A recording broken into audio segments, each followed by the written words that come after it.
नमस्कार दोस्तों, आज हम बात करने वाले हैं डोरेमोन की एक ऐसी शानदार एडवेंचर मूवी की जिसमें नोबिता पहली बार किसी दूसरे इंसान का रूप नहीं लेता, बल्कि एक ऐसे राजकुमार से मिलता है जो बिल्कुल उसी की तरह दिखाई देता है।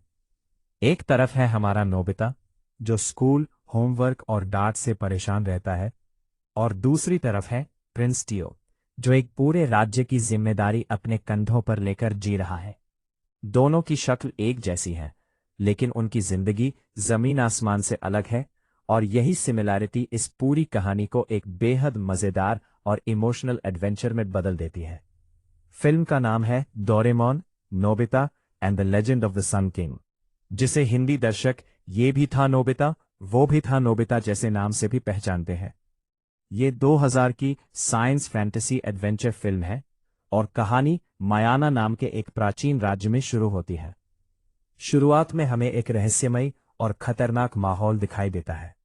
मायाना की रानी एक भयानक जादू के कारण गहरी नींद में चली जाती है और पूरा राज्य सूखे तथा संकट से घिरने लगता है। इस संकट के पीछे है एक शक्तिशाली जादूगरनी लेडिना, जिसकी नजर मायाना के राज्य और उसकी शक्ति पर है। अब रानी के सो जाने के बाद उनके बेटे प्रिंस टियो के सामने सबसे बड़ी जिम्मेदारी आ जाती है। टियो उम्र में छोटा है, लेकिन उसे अपने राज्य और अपनी मां दोनों को बचाने का रास्ता ढूंढना है। दूसरी तरफ कहानी अचानक आधुनिक जापान में पहुंच जाती है, जहां हमारा नोबिता अपनी ही परेशानियों में उलझा हुआ है। स्कूल में एक नाटक की तैयारी चल रही होती है और हमेशा की तरह रोज को लेकर बच्चों के बीच बहस शुरू हो जाती है। कोई प्रिंस बनना चाहता है, कोई विच और कोई अपनी पसंद का कैरेक्टर।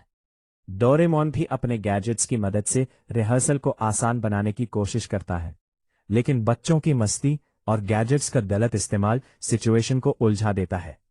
इसी दौरान एक टाइम रिलेटेड गैजेट में गड़बड़ी हो जाती है और एक असामान्य रास्ता मायाना के पुराने संसार से जुड़ जाता है। यही छोटी सी घटना आगे चलकर पूरी कहानी की शुरुआत बन जाती है। डोरेमोन और नोबिता जब इस स्ट्रेंज रास्ते से गुजरते हैं तो उन्हें एक ऐसी दुनिया दिखाई देती है जो आधुनिक टोक्यो से बिल्कुल अलग है। यहाँ जंगल है, प्राचीन इमारतें हैं, सैनिक है और एक राजमहल है। लेकिन सबसे बड़ा सरप्राइज तब मिलता है जब नोबिता की मुलाकात प्रिंस टियो से होती है। दोनों एक दूसरे को देखकर हैरान रह जाते हैं, क्योंकि दोनों के चेहरे बिल्कुल एक जैसे हैं। पहली नजर में टियो को लगता है कि नोबिता किसी जादू या धोखे का हिस्सा हो सकता है। वहीं नोबिता को समझ ही नहीं आता कि उसके जैसा दिखने वाला कोई दूसरा इंसान इस दुनिया में कैसे हो सकता है। लेकिन जब दोनों की परिस्थितियां सामने आती हैं, तो कहानी एक मजेदार मोड़ लेती है। टियो को जापान और आधुनिक दुनिया के बारे में जानने की इच्छा होती है, जबकि नोबिता को प्रिंस की जिंदगी देखने का मौका चाहिए। इसलिए दोनों कुछ समय के लिए अपनी जगह बदलने का फैसला करते हैं। यही इस फिल्म का सबसे एंटरटेनिंग कॉन्सेप्ट है। एक साधारण जापानीज स्कूल बॉय अचानक एक एंशिएंट किंगडम का प्रिंस बन जाता है, और असली प्रिंस मॉडर्न जापान में नोबिता की जगह लेने की कोशिश करता है। अब सोचिए, जिस नोबिता को अपने घर में होमवर्क के लिए डांट पड़ती है, वो जब महल में पहुंचता है तो उसके सामने सैनिक, नौकर और राजसी जिम्मेदारियां होती हैं। शुरू में वो इस नई जिंदगी का आनंद लेता है। उसे अच्छा खाना मिलता है, शानदार कपड़े पहनाए जाते हैं और हर कोई उसे सम्मान देता है। लेकिन बहुत जल्दी उसे समझ आता है कि प्रिंस बनना उतना आसान नहीं जितना बाहर से दिखाई देता है।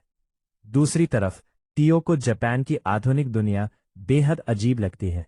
नोबिता का कमरा, डोरेमोन के गैजेट्स, टेलीविजन और रोजमर्रा की चीजें उसके लिए किसी जादुई संसार जैसी है। लेकिन टियो की असली दिलचस्पी जापान की सुविधाओं में नहीं, बल्कि खुद को मजबूत बनाने में है। वो जानता है कि उसकी मां को बचाना है और लेडिना को रोकना है। इसलिए वो नोबिता की दुनिया में जाकर सिर्फ मजे करने नहीं आया है। वो अपने अंदर वो ताकत और ज्ञान पैदा करना चाहता है जिससे वो अपने राज्य की रक्षा कर सके। यही दोनों कैरेक्टर्स के बीच सबसे बड़ा अंतर सामने आता है। ईटा आराम की जिंदगी चाहता है, जबकि टियो जिम्मेदारी से भागना नहीं चाहता। लेकिन जैसे जैसे दोनों एक दूसरे की जिंदगी का अनुभव करते हैं, दोनों में बदलाव भी आने लगता है। नोबिता को एहसास होता है कि प्रिंस की जिंदगी केवल महल और सम्मान की जिंदगी नहीं है, उसके पीछे हजारों लोगों की उम्मीदें होती हैं। अगर राज्य संकट में है तो प्रिंस के पास छिपने का विकल्प नहीं होता। दूसरी तरफ टियो को भी समझ आता है कि हर समस्या तलवार और शक्ति से हल नहीं होती। दोस्ती, भरोसा और लोगों के साथ मिलकर काम करना भी जरूरी है। कहानी में डोरेमोन और बाकी दोस्त भी धीरे धीरे मायाना के इस संकट में शामिल हो जाते हैं। शिजुका, गियान और सुनेओ भी अपनी अपनी तरह से मदद करने की कोशिश करते हैं। लेकिन इस पूरी एडवेंचर में एक छोटी सी क्रीचर भी बहुत महत्वपूर्ण बन जाती है, टियो का प्यारा साथी पोपोरो। यह कैरेक्टर कहानी में कॉमेडी और इमोशन दोनों जोड़ता है और नोबिता तथा टियो के बीच कनेक्शन को मजबूत करता है। जैसे जैसे कहानी आगे बढ़ती है, नोबिता और उसके दोस्त मायाना की वास्तविक समस्या समझते हैं। लेडीना केवल रानी को नींद में डालकर नहीं रुकी है, उसका उद्देश्य मायाना की शक्ति पर कब्जा करना है और वह अपने जादू के जरिए पूरे राज्य को अपने नियंत्रण में लेना चाहती है। राज्य में सूखा और परेशानी बढ़ रही है, लोगों को भोजन और पानी की समस्या का सामना करना पड़ रहा है और राजा बनने की जिम्मेदारी टियो के लिए लगातार कठिन होती जा रही है। इस सिचुएशन में नोबिता को भी अपनी भूमिका समझ आने लगती है। अब वह सिर्फ प्रिंस की जगह मजे करने वाला बच्चा नहीं है, उसे अपने दोस्त टियो और मायाना के लोगों की मदद करनी है। लेकिन लेडीना की शक्ति बहुत ज्यादा है, उसके पास डार्क मैजिक है, मिस्टीरियस वेपन्स हैं और ऐसे सर्वेंट्स हैं जो किसी भी सामान्य इंसान के लिए खतरनाक साबित हो सकते हैं। इसलिए डोरेमोन और उसके दोस्तों को सिर्फ फिजिकल स्ट्रेंथ पर निर्भर नहीं रहना पड़ता, उन्हें गैजेट्स और इंटेलिजेंस का इस्तेमाल करना पड़ता है। कई जगह डोरेमोन की टेक्नोलॉजी मायाना की प्राचीन दुनिया के लोगों के लिए जादू जैसी लगती है। यही कॉन्ट्रास्ट फिल्म में कॉमेडी भी पैदा करता है और एडवेंचर को इंटरेस्टिंग भी बनाता है। इमोशनल हिस्सा तब आता है जब नोबिता और टियो एक दूसरे की जिम्मेदारियों को सच में समझना शुरू करते हैं। नोबिता देखता है कि टियो अपनी मां और अपने राज्य के लिए कितना चिंतित है। वहीं टियो देखता है कि नोबिता भले ही कमजोर और डरपोक हो, लेकिन अपने दोस्तों को बचाने के लिए वो खुद को खतरे में डाल सकता है। दोनों में सिमिलैरिटीज सिर्फ चेहरे की नहीं है, दोनों के अंदर अपने प्रिय लोगों के लिए चिंता और प्यार है, बस उनकी परिस्थितियां अलग हैं। यही फिल्म का सबसे सुंदर मैसेज है। किसी व्यक्ति को उसकी बाहरी पहचान या कमजोरी से जज नहीं करना चाहिए, असली ताकत उसके कैरेक्टर में होती है। कहानी अब अपने क्लाइमैक्स की ओर बढ़ती है। लेडीना एक बड़ी योजना बनाती है जिसमें मायाना के राज परिवार और सूर्य से जुड़ी शक्ति का इस्तेमाल करने की कोशिश की जाती है। उसका लक्ष्य सिर्फ राज्य पर कब्जा करना नहीं, बल्कि अपनी शक्ति को लंबे समय तक कायम रखना है। इस बीच नोबिता और उसके दोस्त लेडीना के अड्डे तक पहुंचने की कोशिश करते हैं। रास्ते में उन्हें खतरनाक क्रीचर्स, सैनिक और जादुई बाधाओं का सामना करना पड़ता है। कई बार लगता है कि वे आगे नहीं बढ़ पाएंगे, लेकिन हर बार टीम वर्क उन्हें बचा लेता है। जियान अपनी ताकत का इस्तेमाल करता है, सुनेओ अपनी चालाकी का, शिजुका अपने साहस का और डोरेमोन अपनी टेक्नोलॉजी का। लेकिन सबसे महत्वपूर्ण भूमिका नोबिता और टियो की होती है। दोनों जानते हैं कि अब उन्हें अपने डर को पीछे छोड़ना होगा। आखिरकार वे लेडीना के सामने पहुंचते हैं। यह कहानी पूरी तरह एक फाइनल कॉन्फ्रंटेशन में बदल जाती है। लेडीना अपनी शक्ति का इस्तेमाल करके नोबिता और टियो दोनों को अपने प्लान का हिस्सा बनाने की कोशिश करती है, लेकिन दोनों एक दूसरे का साथ नहीं छोड़ते। इस मोमेंट में दोनों की फ्रेंडशिप और ब्रदर लाइक बॉन्ड सबसे ज्यादा दिखाई देता है। नोबिता को समझ आता है कि टियो के लिए मायाना सिर्फ एक राज्य नहीं है, ये उसका घर है, उसकी मां की विरासत है और उन सभी लोगों का भविष्य है जो उस पर भरोसा करते हैं। इसीलिए नोबिता अपनी पूरी ताकत से टियो की मदद करता है। दूसरी तरफ टियो भी नोबिता को सिर्फ अपने जैसा दिखने वाला लड़का नहीं मानता, वो उसे अपना सच दोस्त समझ चुका है। जैसे जैसे अंतिम संघर्ष आगे बढ़ता है, लेडिना की शक्ति को चुनौती मिलने लगती है। उसके लंबे समय से चले आ रहे षड्यंत्र का अंत करीब आता है। नोबिता और टीओ मिलकर उसकी योजना को रोकने का रास्ता निकालते हैं। अंततः लेडेना की शक्ति कमजोर पड़ती है और मायाना पर पड़ा संकट हटने लगता है। सबसे इमोशनल मोमेंट तब आता है जब मायाना की रानी की स्थिति बदलती है और राज्य में फिर से उम्मीद लौटती है। टीओ के लिए ये सिर्फ अपनी मां को वापस पाने की खुशी नहीं है, बल्कि अपने राज्य को बचाने का भी क्षण है। मायाना के लोग अपने राजकुमार को एक नए नजरिए से देखते हैं। अब टीओ सिर्फ एक युवा प्रिंस नहीं रहा, उसने साबित कर दिया है कि वो अपने लोगों की रक्षा करने के लिए तैयार है। दूसरी तरफ नोबिता भी इस एडवेंचर से बदल चुका है। जिस नोबिता को शुरुआत में प्रिंस की जिंदगी सिर्फ एक मजेदार सपना लगती थी, अब वो समझ चुका है कि जिम्मेदारी का असली मतलब क्या होता है। जब वो वापस अपनी दुनिया में लौटता है तो उसके अंदर एक नया कॉन्फिडेंस दिखाई देता है। लेकिन कहानी का सबसे प्यारा हिस्सा यह है कि नोबिता और टीओ फिर से अपनी अपनी जगह लौट जाते हैं। दोनों के बीच दूरी आ जाती है, लेकिन उन्हें दोस्ती खत्म नहीं होती। नोबिता के पास टीओ की याद और उसकी दुनिया से जुड़ी एक छोटी सी निशानी रह जाती है। ये याद उसे बताती है कि कभी एक ऐसा राजकुमार भी था जो बिल्कुल उसके जैसा दिखता था, लेकिन जिसने उसे जिम्मेदारी और साहस का एक नया अर्थ सिखाया। मेरे हिसाब से Nobita and the legend of the sun king की सबसे बड़ी ताकत इसका नोबिता और टीओ का डबल रोल कॉन्सेप्ट है। कहानी हमें एक ही चेहरे के दो अलग अलग जीवन दिखाती है। नोबिता एक साधारण बच्चा है और टीओ एक राजकुमार, लेकिन दोनों को अंत में एक ही बात सीखनी पड़ती है। सच्ची ताकत दूसरों के लिए खड़े होने में है। फिल्म फ्रेंडशिप के साथ साथ लीडरशिप का भी अच्छा लेसन देती है। एक अच्छा राजा वो नहीं जो सिर्फ सिंहासन पर बैठता है, बल्कि वो है जो अपने लोगों के दर्द को समझता है और मुश्किल समय में उनके साथ खड़ा रहता है। इसी तरह एक अच्छा दोस्त वह नहीं जो केवल खुशी में साथ हो, बल्कि वह है जो खतरे के समय भी आपका साथ ना छोड़े। डोरेमोन की गैजेट्स इस पूरी कहानी को आगे बढ़ाने में महत्वपूर्ण भूमिका निभाती है, लेकिन आखिर में जीत गैजेट्स की नहीं, बल्कि करेज, फ्रेंडशिप और टीम वर्क की होती है। यही वजह है कि यह फिल्म आज भी एक यादगार डोरेमोन एडवेंचर लगती है। शुरुआत में एक छोटे से टाइम पोर्टल और दो एक जैसे चेहरों से शुरू हुई कहानी आखिरकार एक पूरे किंगडम को बचाने की कहानी बन जाती है। नोबिता अपने एडवेंचर से वापस आता है, लेकिन उसके अंदर अब वह बच्चा नहीं रहा जो सिर्फ आसान जिंदगी चाहता था। उसने देखा है कि जिम्मेदारी क्या होती है, फ्रेंडशिप कितनी पावरफुल हो सकती है और किसी दूसरे के लिए अपने डर के बावजूद खड़े होना कितना जरूरी है। और यही है Nobita and the legend of the sun king की असली खूबसूरती। एक तरफ फैंटेसी, मैजिक और एडवेंचर है, तो दूसरी तरफ फ्रेंडशिप, करेज, लीडरशिप और रिस्पॉन्सिबिलिटी का संदेश। अगर आपको ऐसी डोरेमोन मूवी एक्सप्लेन्ड और कमेंट्री वीडियोस पसंद है तो वीडियो को लाइक करें, चैनल को सब्सक्राइब करें और अगली डोरेमोन एडवेंचर के लिए जुड़े रहे। नमस्कार दोस्तों, आज हम बात करने वाले हैं डोरेमोन की एक ऐसी शानदार एडवेंचर मूवी की जिसमें नोबिता पहली बार किसी दूसरे इंसान का रूप नहीं लेता, बल्कि एक ऐसे राजकुमार से मिलता है जो बिल्कुल उसी की तरह दिखाई देता है। एक तरफ है हमारा नोबिता जो स्कूल, होमवर्क और डांट से परेशान रहता है, और दूसरी तरफ है प्रिंस टीओ जो एक पूरे राज्य की जिम्मेदारी अपने कंधों पर लेकर जी रहा है।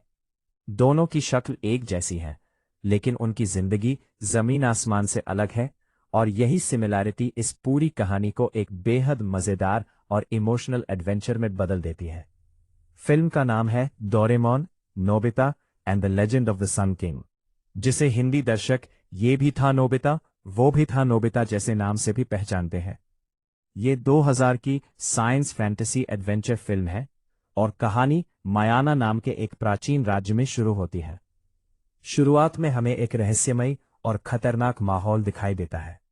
मायाना की रानी एक भयानक जादू के कारण गहरी नींद में चली जाती है और पूरा राज्य सूखे तथा संकट से घिरने लगता है। इस संकट के पीछे है एक शक्तिशाली जादूगरनी लेडीना, जिसकी नजर मायाना के राज्य और उसकी शक्ति पर है। अब रानी के सो जाने के बाद उनके बेटे प्रिंस टियो के सामने सबसे बड़ी जिम्मेदारी आ जाती है। टियो उम्र में छोटा है, लेकिन उसे अपने राज्य और अपनी मां दोनों को बचाने का रास्ता ढूंढना है। दूसरी तरफ कहानी अचानक आधुनिक जापान में पहुंच जाती है, जहां हमारा नोबिता अपनी ही परेशानियों में उलझा हुआ है। स्कूल में एक नाटक की तैयारी चल रही होती है और हमेशा की तरह रोज को लेकर बच्चों के बीच बहस शुरू हो जाती है। कोई प्रिंस बनना चाहता है, कोई विच और कोई अपनी पसंद का कैरेक्टर। डोरेमोन भी अपने गैजेट्स की मदद से रिहर्सल को आसान बनाने की कोशिश करता है, लेकिन बच्चों की मस्ती और गैजेट्स का गलत इस्तेमाल सिचुएशन को उलझा देता है।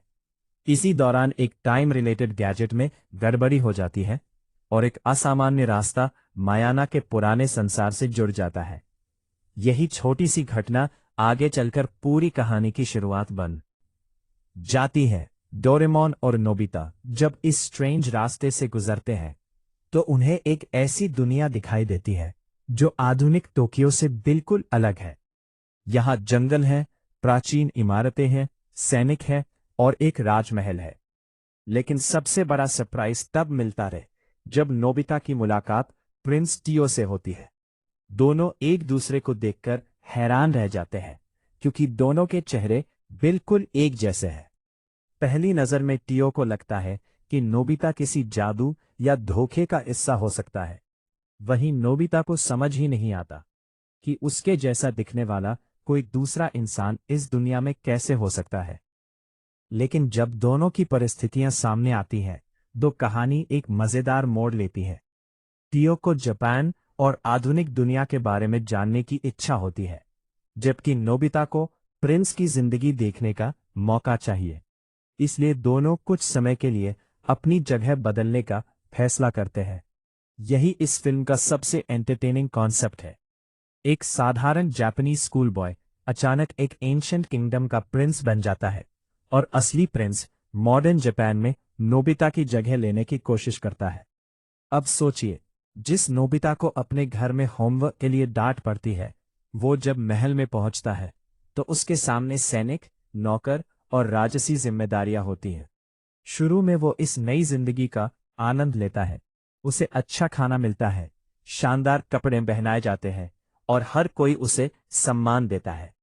लेकिन बहुत जल्दी उसे समझ आता है कि प्रिंस बनना उतना आसान नहीं जितना बाहर से दिखाई देता है। दूसरी तरफ टियो को जापान की आधुनिक दुनिया बेहद अजीब लगती है। नोबिता का कमरा, डोरेमोन के गैजेट्स, टेलीविजन और रोजमर्रा की चीजें उसके लिए किसी जादुई संसार जैसी है। लेकिन टियो की असली दिलचस्पी जापान की सुविधाओं में नहीं, बल्कि खुद को मजबूत बनाने में है। वो जानता है कि उसकी मां को बचाना है और लेडीना को रोकना है। इसलिए वो नोबिता की दुनिया में जाकर सिर्फ मजे करने नहीं आया है। वो अपने अंदर वो ताकत और ज्ञान पैदा करना चाहता है जिससे वो अपने राज्य की रक्षा कर सके। यही दोनों कैरेक्टर्स के बीच सबसे बड़ा अंतर सामने आता है। ईटा आराम की जिंदगी चाहता है, जबकि टियो जिम्मेदारी से भागना नहीं चाहता। लेकिन जैसे जैसे दोनों एक दूसरे की जिंदगी का अनुभव करते हैं, दोनों में बदलाव भी आने लगता है। नोबिता को एहसास होता है कि प्रिंस की जिंदगी केवल महल और सम्मान की जिंदगी नहीं है। उसके पीछे हजारों लोगों की उम्मीदें होती हैं। अगर राज्य संकट में है तो प्रिंस के पास छिपने का विकल्प नहीं होता। दूसरी तरफ टियो को भी समझ आता है कि हर समस्या तलवार और शक्ति से हल नहीं होती। दोस्ती, भरोसा और लोगों के साथ मिलकर काम करना भी जरूरी है। कहानी में डोरेमोन और बाकी दोस्त भी धीरे धीरे मायाना के इस संकट में शामिल हो जाते हैं। शिजुका, गियान और सुनेओ भी अपनी अपनी तरह से मदद करने की कोशिश करते हैं। लेकिन इस पूरी एडवेंचर में एक छोटी सी क्रीचर भी बहुत महत्वपूर्ण बन जाती है, टियो का प्यारा साथी पोपोरो। यह कैरेक्टर कहानी में कॉमेडी और इमोशन दोनों जोड़ता है और नोबिता तथा टियो के बीच कनेक्शन को मजबूत करता है। जैसे जैसे कहानी आगे बढ़ती है, नोबिता और उसके दोस्त मायाना की वास्तविक समस्या समझते हैं। लेडीना केवल रानी को नींद में डालकर नहीं रुकी है। उसका उद्देश्य मायाना की शक्ति पर कब्जा करना है और वह अपने जादू के जरिए पूरे राज्य को अपने नियंत्रण में लेना चाहती है। राज्य में सूखा और परेशानी बढ़ रही है। लोगों को भोजन और पानी की समस्या का सामना करना पड़ रहा है और राजा बनने की जिम्मेदारी टीओ के लिए लगातार कठिन होती जा रही है। इस सिचुएशन में नोबिता को भी अपनी भूमिका समझ आने लगती है। अब वह सिर्फ प्रिंस की जगह मजे करने वाला बच्चा नहीं है। उसे अपने दोस्त टीओ और मायाना के लोगों की मदद करनी है। लेकिन लेडीना की शक्ति बहुत ज्यादा है। उसके पास डार्क मैजिक है, मिस्टीरियस वेपन्स हैं और ऐसे सर्वेंट्स हैं जो किसी भी सामान्य इंसान के लिए खतरनाक साबित हो सकते हैं। इसलिए डोरेमोन और उसके दोस्तों को सिर्फ फिजिकल स्ट्रेंथ पर निर्भर नहीं रहना पड़ता। उन्हें गैजेट्स और इंटेलिजेंस का इस्तेमाल करना पड़ता है। कई जगह डोरेमोन की टेक्नोलॉजी मायाना की प्राचीन दुनिया के लोगों के लिए जादू जैसी लगती है। यही कॉन्ट्रास्ट फिल्म में कॉमेडी भी पैदा करता है और एडवेंचर को इंटरेस्टिंग भी बनाता है। इमोशनल हिस्सा तब आता है जब नोबिता और टीओ एक दूसरे की जिम्मेदारियों को सच में समझना शुरू करते हैं। नोबिता देखता है कि टीओ अपनी मां और अपने राज्य के लिए कितना चिंतित है। वहीं टीओ देखता है कि नोबिता भले ही कमजोर और डरपोक हो, लेकिन अपने दोस्तों को बचाने के लिए वो खुद को खतरे में डाल सकता है। दोनों में सिमिलैरिटीज सिर्फ चेहरे की नहीं है। दोनों के अंदर अपने प्रिय लोगों के लिए चिंता और प्यार है, बस उनकी परिस्थितियां अलग हैं। यही फिल्म का सबसे सुंदर मैसेज है। किसी व्यक्ति को उसकी बाहरी पहचान या कमजोरी से जज नहीं करना चाहिए। असली ताकत उसके कैरेक्टर में होती है। कहानी अब अपने क्लाइमैक्स की ओर बढ़ती है। लेडीना एक बड़ी योजना बनाती है जिसमें मायाना के राज परिवार और सूर्य से जुड़ी शक्ति का इस्तेमाल करने की कोशिश की जाती है। उसका लक्ष्य सिर्फ राज्य पर कब्जा करना नहीं, बल्कि अपनी शक्ति को लंबे समय तक कायम रखना है। इस बीच नोबिता और उसके दोस्त लेडीना के अड्डे तक पहुंचने की कोशिश करते हैं। रास्ते में उन्हें खतरनाक क्रीचर्स, सैनिक और जादुई बाधाओं का सामना करना पड़ता है। कई बार लगता है कि वे आगे नहीं बढ़ पाएंगे, लेकिन हर बार टीम वर्क उन्हें बचा लेता है। जियान अपनी ताकत का इस्तेमाल करता है, सुनेओ अपनी चालाकी का, शिजुका अपने साहस का और डोरेमोन अपनी टेक्नोलॉजी का। लेकिन सबसे महत्वपूर्ण भूमिका नोबिता और टीओ की होती है। दोनों जानते हैं कि अब उन्हें अपने डर को पीछे छोड़ना होगा। आखिरकार वे लेडीना के सामने पहुंचते हैं। यह कहानी पूरी तरह एक फाइनल कॉन्फ्रंटेशन में बदल जाती है। लेडीना अपनी शक्ति का इस्तेमाल करके नोबिता और टीओ दोनों को अपने प्लान का हिस्सा बनाने की कोशिश करती है, लेकिन दोनों एक दूसरे का साथ नहीं छोड़ते। इस मोमेंट में दोनों की फ्रेंडशिप और ब्रदर लाइक बॉन्ड सबसे ज्यादा दिखाई देता है। नोबिता को समझ आता है कि टीओ के लिए मायाना सिर्फ एक राज्य नहीं है, ये उसका घर है, उसकी मां की विरासत है और उन सभी लोगों का भविष्य है जो उस पर भरोसा करते हैं। इसीलिए नोबिता अपनी पूरी ताकत से टीओ की मदद करता है। दूसरी तरफ टीओ भी नोबिता को सिर्फ अपने जैसा दिखने वाला लड़का नहीं मानता, वो उसे अपना सच दोस्त समझ चुका है। जैसे जैसे अंतिम संघर्ष आगे बढ़ता है, लेडिना की शक्ति को चुनौती मिलने लगती है। उसके लंबे समय से चले आ रहे षड्यंत्र का अंत करीब आता है। नोबिता और टीओ मिलकर उसकी योजना को रोकने का रास्ता निकालते हैं। अंततः लेडिना की शक्ति कमजोर पड़ती है और मायाना पर पड़ा संकट हटने लगता है। सबसे इमोशनल मोमेंट तब आता है जब मायाना की रानी की स्थिति बदलती है और राज्य में फिर से उम्मीद लौटती है। टीओ के लिए ये सिर्फ अपनी मां को वापस पाने की खुशी नहीं है, बल्कि अपने राज्य को बचाने का भी क्षण है। मायाना के लोग अपने राजकुमार को एक नए नजरिए से देखते हैं। अब टीओ सिर्फ एक युवा प्रिंस नहीं रहा, उसने साबित कर दिया है कि वो अपने लोगों की रक्षा करने के लिए तैयार है। दूसरी तरफ नोबिता भी इस एडवेंचर से बदल चुका है। जिस नोबिता को शुरुआत में प्रिंस की जिंदगी सिर्फ एक मजेदार सपना लगती थी, अब वो समझ चुका है कि जिम्मेदारी का असली मतलब क्या होता है। जब वो वापस अपनी दुनिया में लौटता है तो उसके अंदर एक नया कॉन्फिडेंस दिखाई देता है।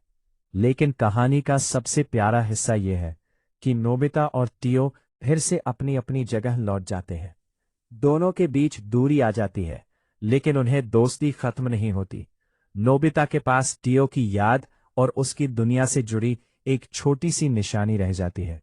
ये याद उसे बताती है कि कभी एक ऐसा राजकुमार भी था जो बिल्कुल उसके जैसा दिखता था, लेकिन जिसने उसे जिम्मेदारी और साहस का एक नया अर्थ सिखाया।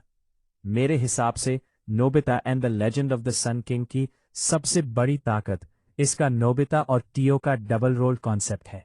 कहानी हमें एक ही चेहरे के दो अलग अलग जीवन दिखाती है। नोबिता एक साधारण बच्चा है और टियो एक राजकुमार, लेकिन दोनों को अंत में एक ही बात सीखनी पड़ती है। सच्ची ताकत दूसरों के लिए खड़े होने में है।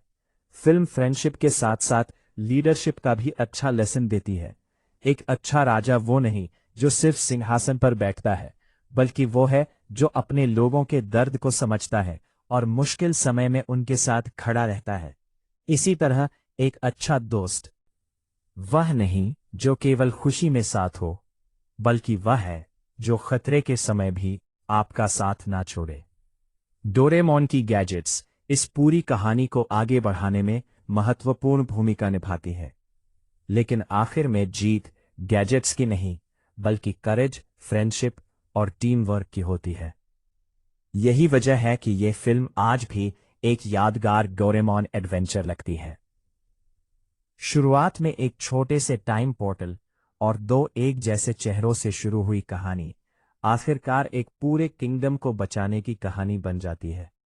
नोबिता अपने एडवेंचर से वापस आता है, लेकिन उसके अंदर अब वह बच्चा नहीं रहा जो सिर्फ आसान जिंदगी चाहता था।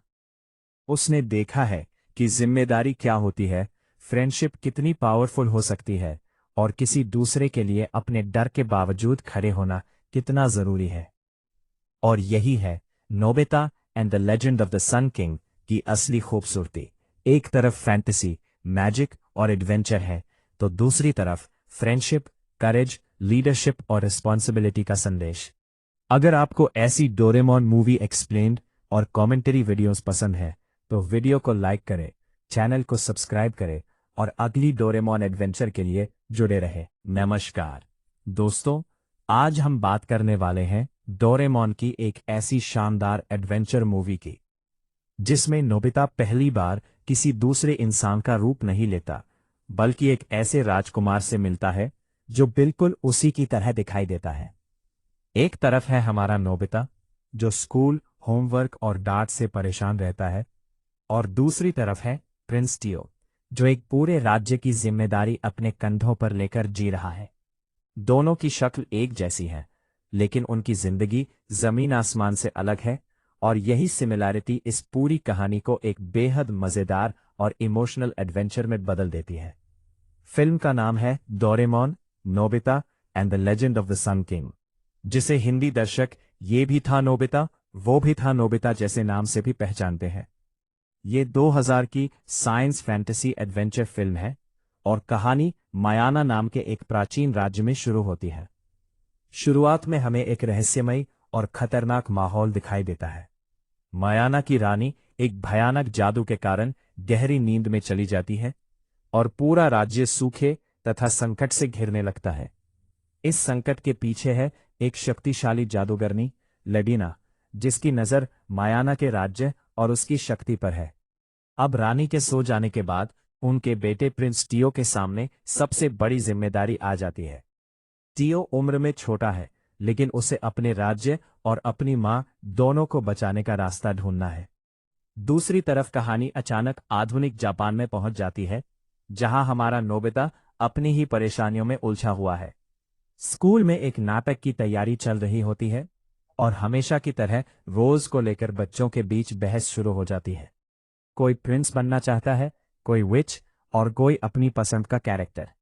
डोरेमोन भी अपने गैजेट्स की मदद से रिहर्सल को आसान बनाने की कोशिश करता है, लेकिन बच्चों की मस्ती और गैजेट्स का गलत इस्तेमाल सिचुएशन को उलझा देता है।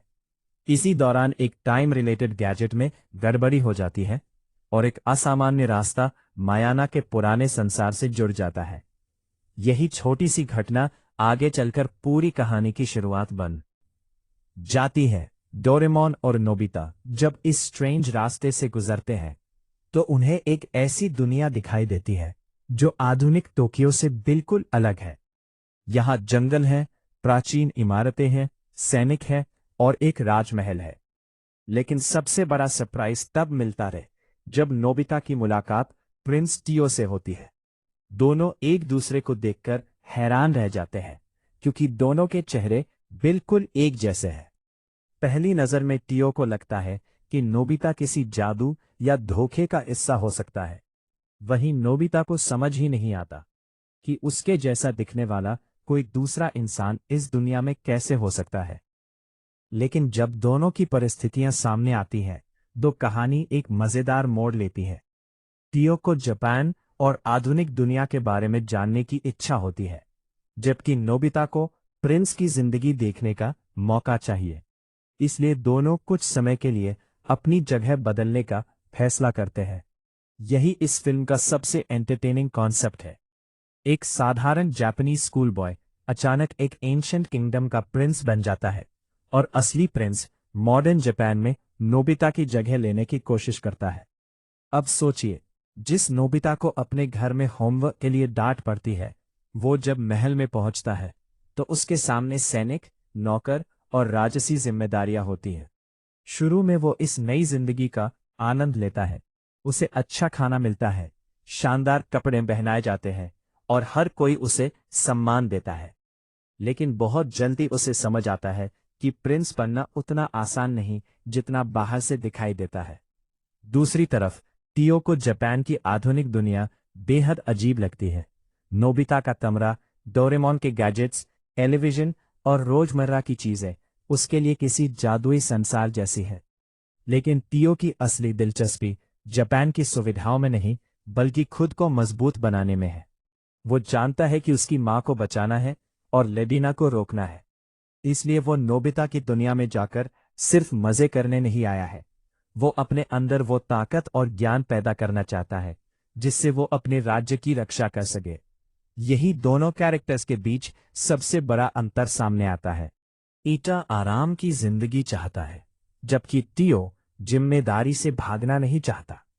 लेकिन जैसे जैसे दोनों एक दूसरे की जिंदगी का अनुभव करते हैं, दोनों में बदलाव भी आने लगता है। नोबिता को एहसास होता है कि प्रिंस की जिंदगी केवल महल और सम्मान की जिंदगी नहीं है। उसके पीछे हजारों लोगों की उम्मीदें होती हैं। अगर राज्य संकट में है तो प्रिंस के पास छिपने का विकल्प नहीं होता। दूसरी तरफ टियो को भी समझ आता है कि हर समस्या तलवार और शक्ति से हल नहीं होती। दोस्ती, भरोसा और लोगों के साथ मिलकर काम करना भी जरूरी है। कहानी में डोरेमोन और बाकी दोस्त भी धीरे धीरे मायाना के इस संकट में शामिल हो जाते हैं। शिजुका, गियान और सुनेओ भी अपनी अपनी तरह से मदद करने की कोशिश करते हैं। लेकिन इस पूरी एडवेंचर में एक छोटी सी क्रीचर भी बहुत महत्वपूर्ण बन जाती है, टियो का प्यारा साथी पोपोरो। यह कैरेक्टर कहानी में कॉमेडी और इमोशन दोनों जोड़ता है और नोबिता तथा टियो के बीच कनेक्शन को मजबूत करता है। जैसे जैसे कहानी आगे बढ़ती है, नोबिता और उसके दोस्त मायाना की वास्तविक समस्या समझते हैं। लेडिना केवल रानी को नींद में डालकर नहीं रुकी है। उसका उद्देश्य मायाना की शक्ति पर कब्जा करना है और वह अपने जादू के जरिए पूरे राज्य को अपने नियंत्रण में लेना चाहती है। राज्य में सूखा और परेशानी बढ़ रही है। लोगों को भोजन और पानी की समस्या का सामना करना पड़ रहा है और राजा बनने की जिम्मेदारी टियो के लिए लगातार कठिन होती जा रही है। इस सिचुएशन में नोबिता को भी अपनी भूमिका समझ आने लगती है। अब वह सिर्फ प्रिंस की जगह मजे करने वाला बच्चा नहीं है। उसे अपने दोस्त टियो और मायाना के लोगों की मदद करनी है। लेकिन लेडिना की शक्ति बहुत ज्यादा है। उसके पास डार्क मैजिक है, मिस्टीरियस वेपन्स हैं और ऐसे सर्वेंट्स हैं जो किसी भी सामान्य इंसान के लिए खतरनाक साबित हो सकते हैं। इसलिए डोरेमोन और उसके दोस्तों को सिर्फ फिजिकल स्ट्रेंथ पर निर्भर नहीं रहना पड़ता। उन्हें गैजेट्स और इंटेलिजेंस का इस्तेमाल करना पड़ता है। कई जगह डोरेमोन की टेक्नोलॉजी मायाना की प्राचीन दुनिया के लोगों के लिए जादू जैसी लगती है। यही कॉन्ट्रास्ट फिल्म में कॉमेडी भी पैदा करता है और एडवेंचर को इंटरेस्टिंग भी बनाता है। इमोशनल हिस्सा तब आता है जब नोबिता और टियो एक दूसरे की जिम्मेदारियों को सच में समझना शुरू करते हैं। नोबिता देखता है कि टीओ अपनी माँ और अपने राज्य के लिए कितना चिंतित है।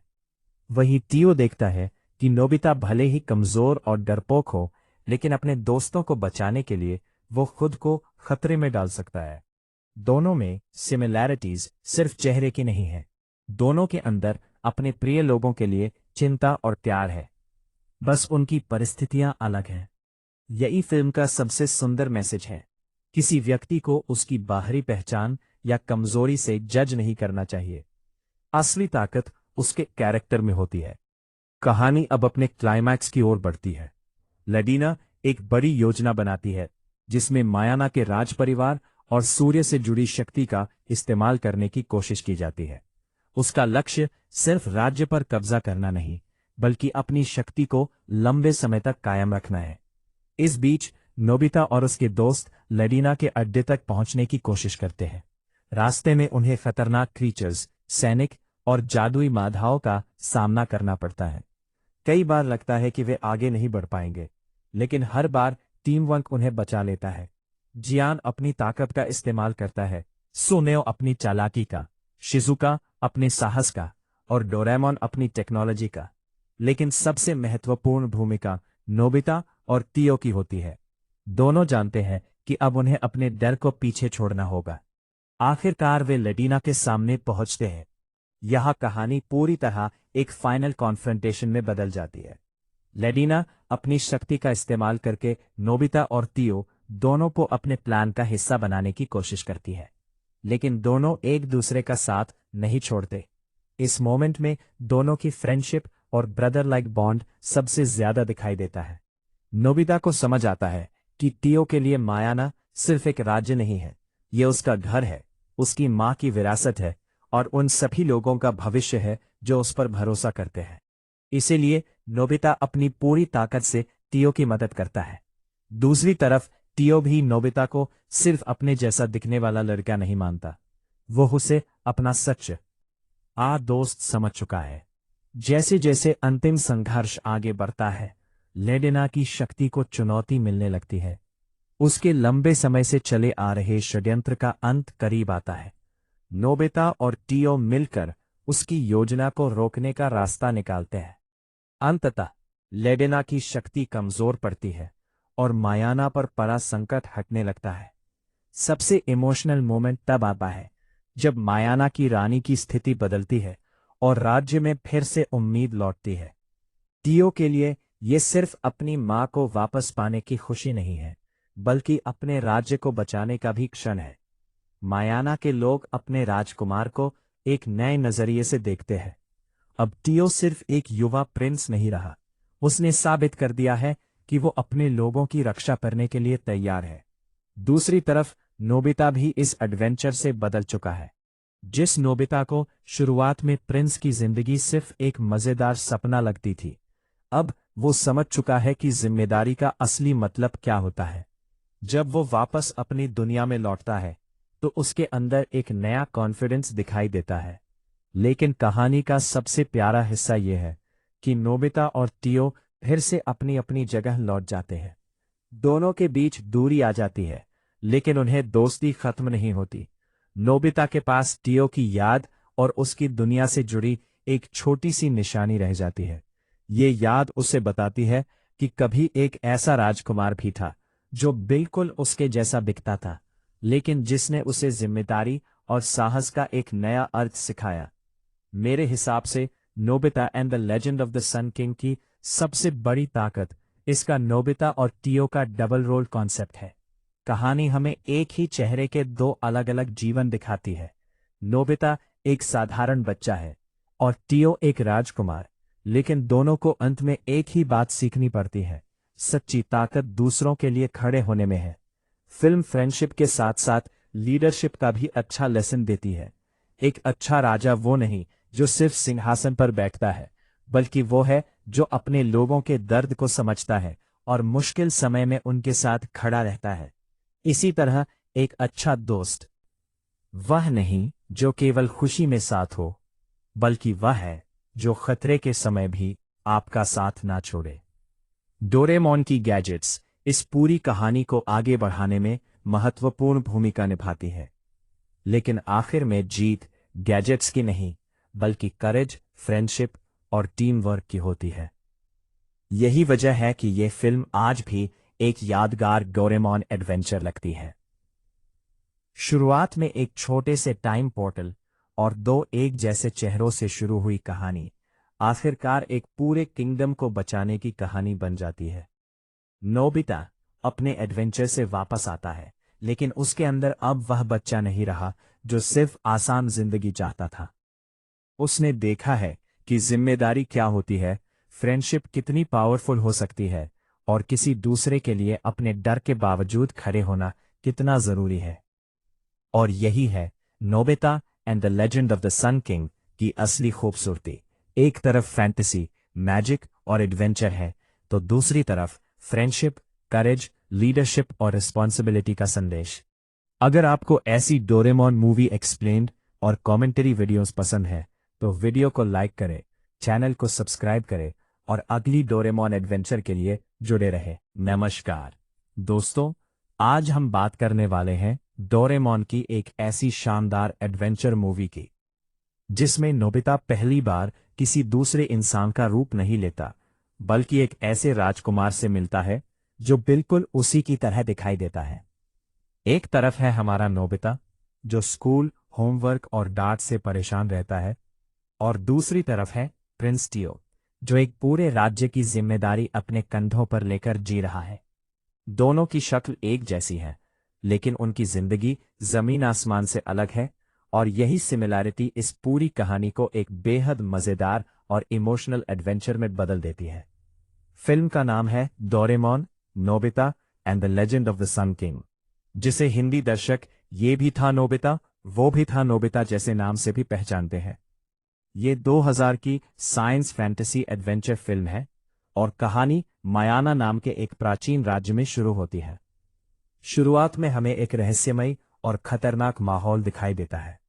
मायाना की रानी एक भयानक जादू के कारण गहरी नींद में चली जाती है और पूरा राज्य सूखे तथा संकट से घिरने लगता है। इस संकट के पीछे है एक शक्तिशाली जादूगरनी लेडिना, जिसकी नजर मायाना के राज्य और उसकी शक्ति पर है। अब रानी के सो जाने के बाद उनके बेटे प्रिंस टियो के सामने सबसे बड़ी जिम्मेदारी आ जाती है। टियो उम्र में छोटा है, लेकिन उसे अपने राज्य और अपनी मां दोनों को बचाने का रास्ता ढूंढना है। दूसरी तरफ कहानी अचानक आधुनिक जापान में पहुंच जाती है, जहां हमारा नोबिता अपनी ही परेशानियों में उलझा हुआ है। स्कूल में एक नाटक की तैयारी चल रही होती है और हमेशा की तरह रोज को लेकर बच्चों के बीच बहस शुरू हो जाती है। कोई प्रिंस बनना चाहता है, कोई विच और कोई अपनी पसंद का कैरेक्टर। डोरेमोन भी अपने गैजेट्स की मदद से रिहर्सल को आसान बनाने की कोशिश करता है, लेकिन बच्चों की मस्ती और गैजेट्स का गलत इस्तेमाल सिचुएशन को उलझा देता है। इसी दौरान एक टाइम रिलेटेड गैजेट में गड़बड़ी हो जाती है और एक असामान्य रास्ता मायाना के पुराने संसार से जुड़ जाता है। यही छोटी सी घटना आगे चलकर पूरी कहानी की शुरुआत बन जाती है। डोरेमोन और नोबिता जब इस स्ट्रेंज रास्ते से गुजरते हैं तो उन्हें एक ऐसी दुनिया दिखाई देती है जो आधुनिक टोक्यो से बिल्कुल अलग है। यहाँ जंगल है, प्राचीन इमारतें हैं, सैनिक है और एक राजमहल है। लेकिन सबसे बड़ा सरप्राइज तब मिलता है जब नोबिता की मुलाकात प्रिंस टियो से होती है। दोनों एक दूसरे को देखकर हैरान रह जाते हैं, क्योंकि दोनों के चेहरे बिल्कुल एक जैसे हैं। पहली नजर में टियो को लगता है कि नोबिता किसी जादू या धोखे का हिस्सा हो सकता है। वहीं नोबिता को समझ ही नहीं आता कि उसके जैसा दिखने वाला कोई दूसरा इंसान इस दुनिया में कैसे हो सकता है। लेकिन जब दोनों की परिस्थितियां सामने आती हैं, तो कहानी एक मजेदार मोड़ लेती है। टियो को जापान और आधुनिक दुनिया के बारे में जानने की इच्छा होती है, जबकि नोबिता को प्रिंस की जिंदगी देखने का मौका चाहिए। इसलिए दोनों कुछ समय के लिए अपनी जगह बदलने का फैसला करते हैं। यही इस फिल्म का सबसे एंटरटेनिंग कॉन्सेप्ट है। एक साधारण जापानीज स्कूल बॉय अचानक एक एंशिएंट किंगडम का प्रिंस बन जाता है और असली प्रिंस मॉडर्न जापान में नोबिता की जगह लेने की कोशिश करता है। अब सोचिए, जिस नोबिता को अपने घर में होमवर्क के लिए डांट पड़ती है, वो जब महल में पहुंचता है तो उसके सामने सैनिक, नौकर और राजसी जिम्मेदारियां होती हैं। शुरू में वो इस नई जिंदगी का आनंद लेता है। उसे अच्छा खाना मिलता है, शानदार कपड़े पहनाए जाते हैं और हर कोई उसे सम्मान देता है। लेकिन बहुत जल्दी उसे समझ आता है कि प्रिंस बनना उतना आसान नहीं जितना बाहर से दिखाई देता है। दूसरी तरफ टियो को जापान की आधुनिक दुनिया बेहद अजीब लगती है। नोबिता का कमरा, डोरेमोन के गैजेट्स, टेलीविजन और रोजमर्रा की चीजें उसके लिए किसी जादुई संसार जैसी है। लेकिन टियो की असली दिलचस्पी जापान की सुविधाओं में नहीं, बल्कि खुद को मजबूत बनाने में है। वो जानता है कि उसकी मां को बचाना है और लेडिना को रोकना है। इसलिए वो नोबिता की दुनिया में जाकर सिर्फ मजे करने नहीं आया है। वो अपने अंदर वो ताकत और ज्ञान पैदा करना चाहता है जिससे वो अपने राज्य की रक्षा कर सके। यही दोनों कैरेक्टर्स के बीच सबसे बड़ा अंतर सामने आता है। ईटा आराम की जिंदगी चाहता है, जबकि टियो जिम्मेदारी से भागना नहीं चाहता। लेकिन जैसे जैसे दोनों एक दूसरे की जिंदगी का अनुभव करते हैं, दोनों में बदलाव भी आने लगता है। नोबिता को एहसास होता है कि प्रिंस की जिंदगी केवल महल और सम्मान की जिंदगी नहीं है। उसके पीछे हजारों लोगों की उम्मीदें होती हैं। अगर राज्य संकट में है तो प्रिंस के पास छिपने का विकल्प नहीं होता। दूसरी तरफ टियो को भी समझ आता है कि हर समस्या तलवार और शक्ति से हल नहीं होती। दोस्ती, भरोसा और लोगों के साथ मिलकर काम करना भी जरूरी है। कहानी में डोरेमोन और बाकी दोस्त भी धीरे धीरे मायाना के इस संकट में शामिल हो जाते हैं। शिजुका, गियान और सुनेओ भी अपनी अपनी तरह से मदद करने की कोशिश करते हैं। लेकिन इस पूरी एडवेंचर में एक छोटी सी क्रीचर भी बहुत महत्वपूर्ण बन जाती है, टियो का प्यारा साथी पोपोरो। यह कैरेक्टर कहानी में कॉमेडी और इमोशन दोनों जोड़ता है और नोबिता तथा टियो के बीच कनेक्शन को मजबूत करता है। जैसे जैसे कहानी आगे बढ़ती है, नोबिता और उसके दोस्त मायाना की वास्तविक समस्या समझते हैं। लेडीना केवल रानी को नींद में डालकर नहीं रुकी है। उसका उद्देश्य मायाना की शक्ति पर कब्जा करना है और वह अपने जादू के जरिए पूरे राज्य को अपने नियंत्रण में लेना चाहती है। राज्य में सूखा और परेशानी बढ़ रही है। लोगों को भोजन और पानी की समस्या का सामना करना पड़ रहा है और राजा बनने की जिम्मेदारी टियो के लिए लगातार कठिन होती जा रही है। इस सिचुएशन में नोबिता को भी अपनी भूमिका समझ आने लगती है। अब वह सिर्फ प्रिंस की जगह मजे करने वाला बच्चा नहीं है। उसे अपने दोस्त टियो और मायाना के लोगों की मदद करनी है। लेकिन लेडीना की शक्ति बहुत ज्यादा है। उसके पास डार्क मैजिक है, मिस्टीरियस वेपन्स हैं और ऐसे सर्वेंट्स हैं जो किसी भी सामान्य इंसान के लिए खतरनाक साबित हो सकते हैं। इसलिए डोरेमोन और उसके दोस्तों को सिर्फ फिजिकल स्ट्रेंथ पर निर्भर नहीं रहना पड़ता। उन्हें गैजेट्स और इंटेलिजेंस का इस्तेमाल करना पड़ता है। कई जगह डोरेमोन की टेक्नोलॉजी मायाना की प्राचीन दुनिया के लोगों के लिए जादू जैसी लगती है। यही कॉन्ट्रास्ट फिल्म में कॉमेडी भी पैदा करता है और एडवेंचर को इंटरेस्टिंग भी बनाता है। इमोशनल हिस्सा तब आता है जब नोबिता और टियो एक दूसरे की जिम्मेदारियों को सच में समझना शुरू करते हैं। नोबिता देखता है कि टियो अपनी मां और अपने राज्य के लिए कितना चिंतित है। वहीं टियो देखता है कि नोबिता भले ही कमजोर और डरपोक हो, लेकिन अपने दोस्तों को बचाने के लिए वो खुद को खतरे में डाल सकता है। दोनों में सिमिलैरिटीज सिर्फ चेहरे की नहीं है। दोनों के अंदर अपने प्रिय लोगों के लिए चिंता और प्यार है, बस उनकी परिस्थितियां अलग हैं। यही फिल्म का सबसे सुंदर मैसेज है। किसी व्यक्ति को उसकी बाहरी पहचान या कमजोरी से जज नहीं करना चाहिए। असली ताकत उसके कैरेक्टर में होती है। कहानी अब अपने क्लाइमैक्स की ओर बढ़ती है। लेडीना एक बड़ी योजना बनाती है जिसमें मायाना के राज परिवार और सूर्य से जुड़ी शक्ति का इस्तेमाल करने की कोशिश की जाती है। उसका लक्ष्य सिर्फ राज्य पर कब्जा करना नहीं, बल्कि अपनी शक्ति को लंबे समय तक कायम रखना है। इस बीच नोबिता और उसके दोस्त लेडीना के अड्डे तक पहुंचने की कोशिश करते हैं। रास्ते में उन्हें खतरनाक क्रीचर्स, सैनिक और जादुई बाधाओं का सामना करना पड़ता है। कई बार लगता है कि वे आगे नहीं बढ़ पाएंगे, लेकिन हर बार टीम वर्क उन्हें बचा लेता है। जियान अपनी ताकत का इस्तेमाल करता है, सुनेओ अपनी चालाकी का, शिजुका अपने साहस का और डोरेमोन अपनी टेक्नोलॉजी का। लेकिन सबसे महत्वपूर्ण भूमिका नोबिता और तियो की होती है। दोनों जानते हैं कि अब उन्हें अपने डर को पीछे छोड़ना होगा। आखिरकार वे लेडीना के सामने पहुंचते हैं। यह कहानी पूरी तरह एक फाइनल कॉन्फ्रंटेशन में बदल जाती है। लेडीना अपनी शक्ति का इस्तेमाल करके नोबिता और तियो दोनों को अपने प्लान का हिस्सा बनाने की कोशिश करती है, लेकिन दोनों एक दूसरे का साथ नहीं छोड़ते। इस मोमेंट में दोनों की फ्रेंडशिप और ब्रदर लाइक बॉन्ड सबसे ज्यादा दिखाई देता है। नोबिता को समझ आता है कि तियो के लिए मायाना सिर्फ एक राज्य नहीं है, ये उसका घर है, उसकी माँ की विरासत है और उन सभी लोगों का भविष्य है जो उस पर भरोसा करते हैं। इसीलिए नोबिता अपनी पूरी ताकत से तियो की मदद करता है। दूसरी तरफ तियो भी नोबिता को सिर्फ अपने जैसा दिखने वाला लड़का नहीं मानता, वो उसे अपना सच दोस्त समझ चुका है।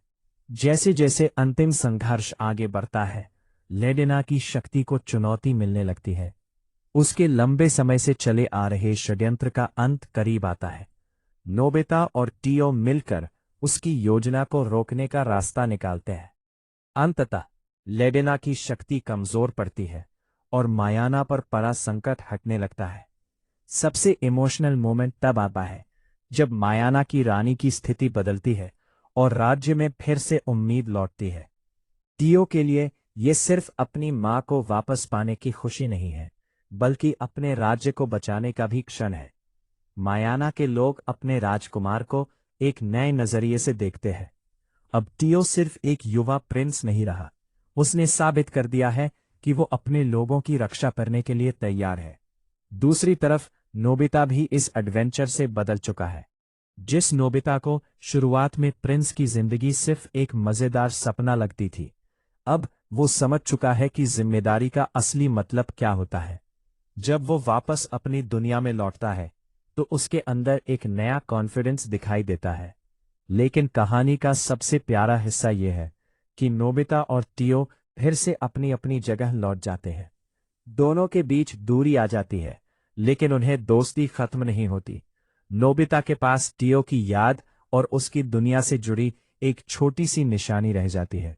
ये याद उसे बताती है कि कभी एक ऐसा राजकुमार भी था जो बिल्कुल उसके जैसा दिखता था, लेकिन जिसने उसे जिम्मेदारी और साहस का एक नया अर्थ सिखाया।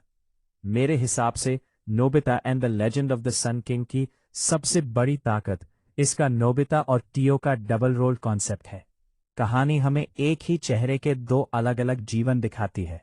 नोबिता एक साधारण बच्चा है और तियो एक राजकुमार, लेकिन दोनों को अंत में एक ही बात सीखनी पड़ती है, सच्ची ताकत दूसरों के लिए खड़े होने में है। फिल्म फ्रेंडशिप के साथ साथ लीडरशिप का भी अच्छा लेसन देती है। एक अच्छा राजा वो नहीं जो सिर्फ सिंहासन पर बैठता है, बल्कि वो है जो अपने लोगों के दर्द को समझता है और मुश्किल समय में उनके साथ खड़ा रहता है। इसी तरह एक अच्छा दोस्त वह नहीं जो केवल खुशी में साथ हो, बल्कि वह है जो खतरे के समय भी आपका साथ ना छोड़े। डोरेमोन की गैजेट्स इस पूरी कहानी को आगे बढ़ाने में महत्वपूर्ण भूमिका निभाती है, लेकिन आखिर में जीत गैजेट्स की नहीं, बल्कि करेज, फ्रेंडशिप और टीम वर्क की होती है। यही वजह है कि यह फिल्म आज भी एक यादगार डोरेमोन एडवेंचर लगती है।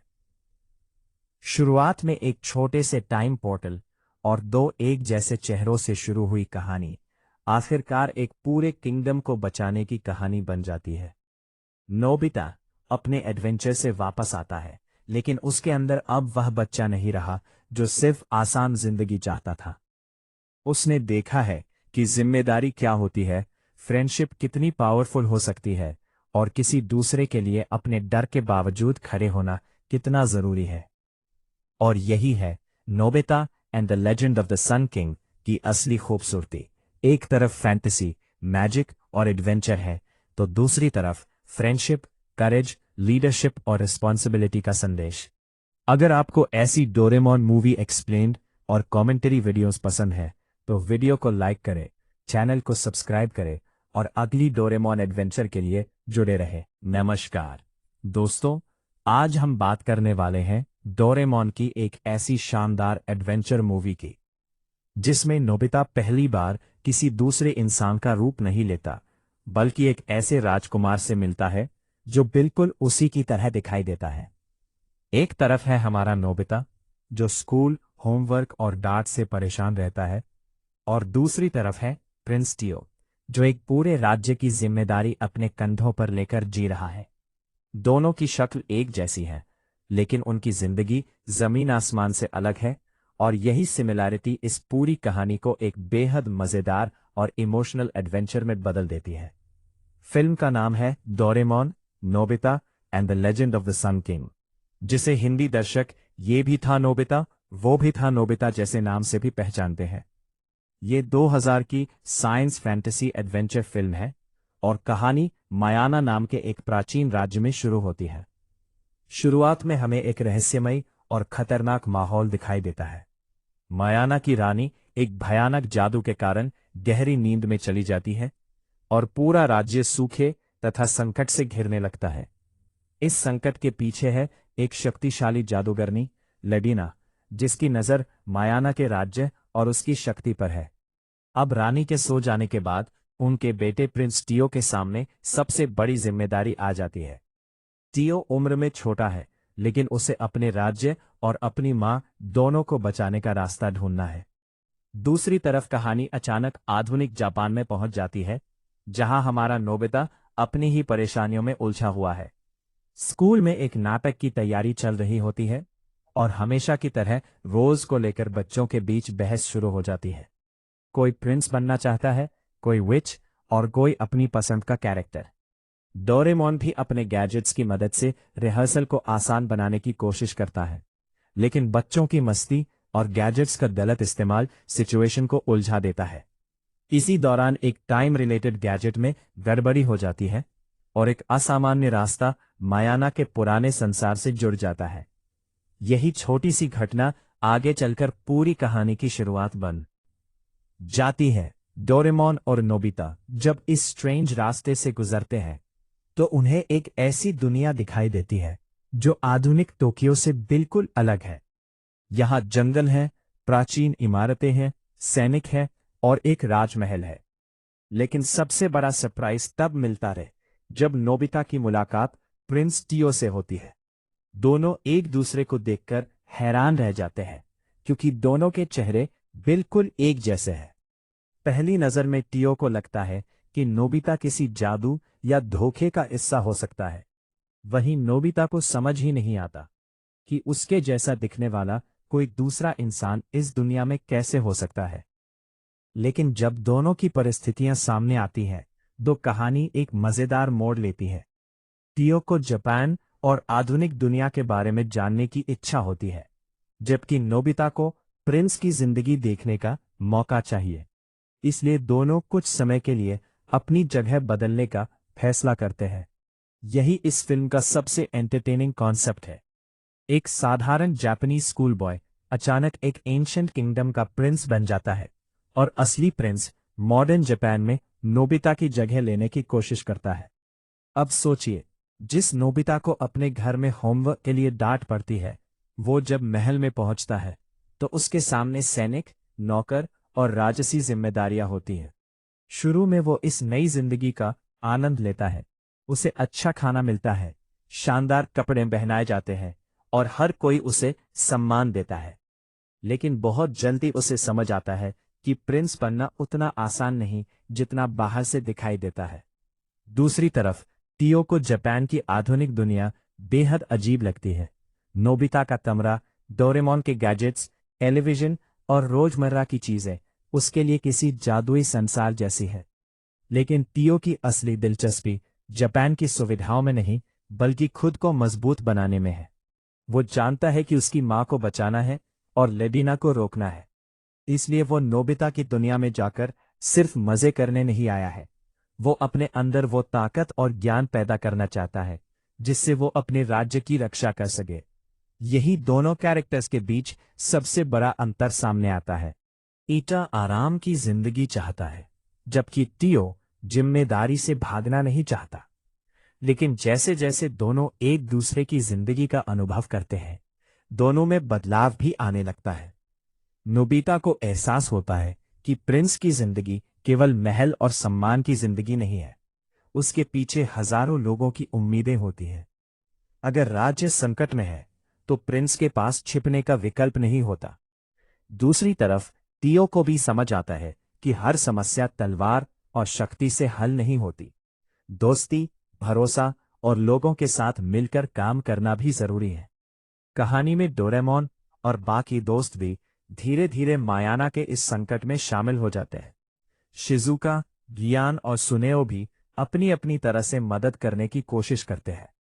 लेकिन इस पूरी एडवेंचर में एक छोटी सी क्रीचर भी बहुत महत्वपूर्ण बन जाती है, टियो का प्यारा साथी पोपोरो। यह कैरेक्टर कहानी में कॉमेडी और इमोशन दोनों जोड़ता है और नोबिता तथा टियो के बीच कनेक्शन को मजबूत करता है। जैसे जैसे कहानी आगे बढ़ती है, नोबिता और उसके दोस्त मायाना की वास्तविक समस्या समझते हैं। लेडीना केवल रानी को नींद में डालकर नहीं रुकी है। उसका उद्देश्य मायाना की शक्ति पर कब्जा करना है और वह अपने जादू के जरिए पूरे राज्य को अपने नियंत्रण में लेना चाहती है। राज्य में सूखा और परेशानी बढ़ रही है। लोगों को भोजन और पानी की समस्या का सामना करना पड़ रहा है और राजा बनने की जिम्मेदारी टियो के लिए लगातार कठिन होती जा रही है। इस सिचुएशन में नोबिता को भी अपनी भूमिका समझ आने लगती है।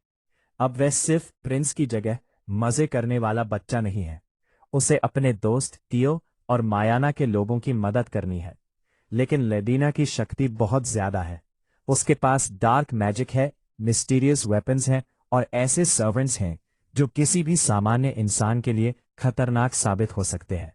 इसलिए डोरेमोन और उसके दोस्तों को सिर्फ फिजिकल स्ट्रेंथ पर निर्भर नहीं रहना पड़ता। उन्हें गैजेट्स और इंटेलिजेंस का इस्तेमाल करना पड़ता है। कई जगह डोरेमोन की टेक्नोलॉजी मायाना की प्राचीन दुनिया के लोगों के लिए जादू जैसी लगती है। यही कॉन्ट्रास्ट फिल्म में कॉमेडी भी पैदा करता है और एडवेंचर को इंटरेस्टिंग भी बनाता है। इमोशनल हिस्सा तब आता है जब नोबिता और टियो एक दूसरे की जिम्मेदारियों को सच में समझना शुरू करते हैं। नोबिता देखता है कि टियो अपनी मां और अपने राज्य के लिए कितना चिंतित है। वहीं टियो देखता है कि नोबिता भले ही कमजोर और डरपोक हो, लेकिन अपने दोस्तों को बचाने के लिए वो खुद को खतरे में डाल सकता है। दोनों में सिमिलैरिटीज सिर्फ चेहरे की नहीं है। दोनों के अंदर अपने प्रिय लोगों के लिए चिंता और प्यार है, बस उनकी परिस्थितियां अलग हैं। यही फिल्म का सबसे सुंदर मैसेज है। किसी व्यक्ति को उसकी बाहरी पहचान या कमजोरी से जज नहीं करना चाहिए। असली ताकत उसके कैरेक्टर में होती है। कहानी अब अपने क्लाइमैक्स की ओर बढ़ती है। लेडीना एक बड़ी योजना बनाती है जिसमें मायाना के राज परिवार और सूर्य से जुड़ी शक्ति का इस्तेमाल करने की कोशिश की जाती है। उसका लक्ष्य सिर्फ राज्य पर कब्जा करना नहीं, बल्कि अपनी शक्ति को लंबे समय तक कायम रखना है। इस बीच नोबिता और उसके दोस्त लेडीना के अड्डे तक पहुंचने की कोशिश करते हैं। रास्ते में उन्हें खतरनाक क्रीचर्स, सैनिक और जादुई बाधाओं का सामना करना पड़ता है। कई बार लगता है कि वे आगे नहीं बढ़ पाएंगे, लेकिन हर बार टीम वर्क उन्हें बचा लेता है। जियान अपनी ताकत का इस्तेमाल करता है, सुनेओ अपनी चालाकी का, शिजुका अपने साहस का और डोरेमोन अपनी टेक्नोलॉजी का। लेकिन सबसे महत्वपूर्ण भूमिका नोबिता और टियो की होती है। दोनों जानते हैं कि अब उन्हें अपने डर को पीछे छोड़ना होगा।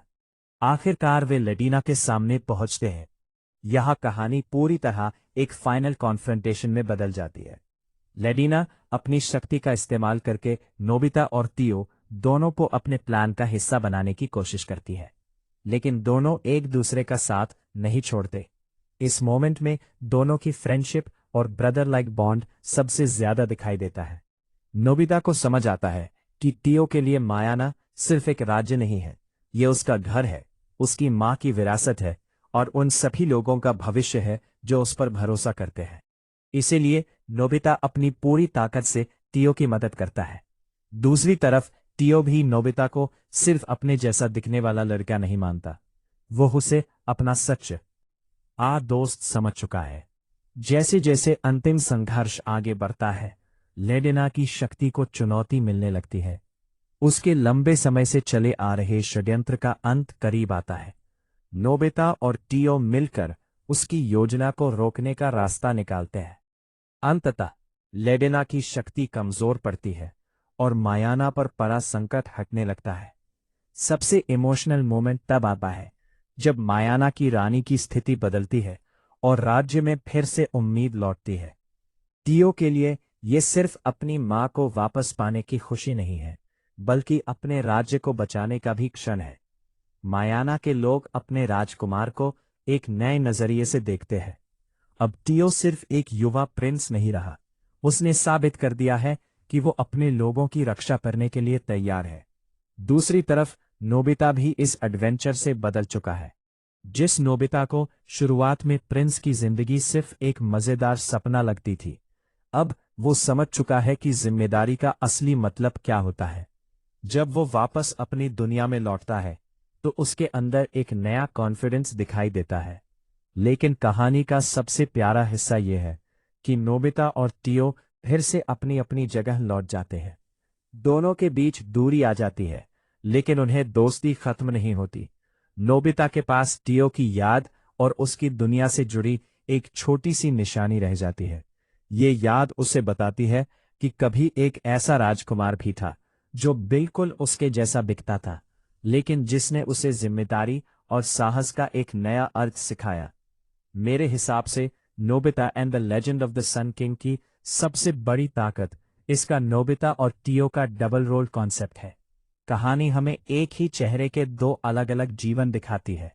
नोबिता एक साधारण बच्चा है और टीओ एक राजकुमार, लेकिन दोनों को अंत में एक ही बात सीखनी पड़ती है, सच्ची ताकत दूसरों के लिए खड़े होने में है। फिल्म फ्रेंडशिप के साथ साथ लीडरशिप का भी अच्छा लेसन देती है। एक अच्छा राजा वो नहीं जो सिर्फ सिंहासन पर बैठता है, बल्कि वो है जो अपने लोगों के दर्द को समझता है और मुश्किल समय में उनके साथ खड़ा रहता है। इसी तरह एक अच्छा दोस्त वह नहीं जो केवल खुशी में साथ हो, बल्कि वह है जो खतरे के समय भी आपका साथ ना छोड़े। डोरेमोन की गैजेट्स इस पूरी कहानी को आगे बढ़ाने में महत्वपूर्ण भूमिका निभाती है, लेकिन आखिर में जीत गैजेट्स की नहीं, बल्कि करेज, फ्रेंडशिप और टीम वर्क की होती है। यही वजह है कि यह फिल्म आज भी एक यादगार डोरेमोन एडवेंचर लगती है। शुरुआत में एक छोटे से टाइम पोर्टल और दो एक जैसे चेहरों से शुरू हुई कहानी आखिरकार एक पूरे किंगडम को बचाने की कहानी बन जाती है। नोबिता अपने एडवेंचर से वापस आता है, लेकिन उसके अंदर अब वह बच्चा नहीं रहा जो सिर्फ आसान जिंदगी चाहता था। उसने देखा है कि जिम्मेदारी क्या होती है, फ्रेंडशिप कितनी पावरफुल हो सकती है और किसी दूसरे के लिए अपने डर के बावजूद खड़े होना कितना जरूरी है। और यही है Nobita and the legend of the sun king की असली खूबसूरती। एक तरफ फैंटेसी, मैजिक और एडवेंचर है, तो दूसरी तरफ फ्रेंडशिप, करेज, लीडरशिप और रिस्पॉन्सिबिलिटी का संदेश। अगर आपको ऐसी डोरेमोन मूवी एक्सप्लेन्ड और कमेंट्री वीडियोस पसंद है तो वीडियो को लाइक करें, चैनल को सब्सक्राइब करें और अगली डोरेमोन एडवेंचर के लिए जुड़े रहें।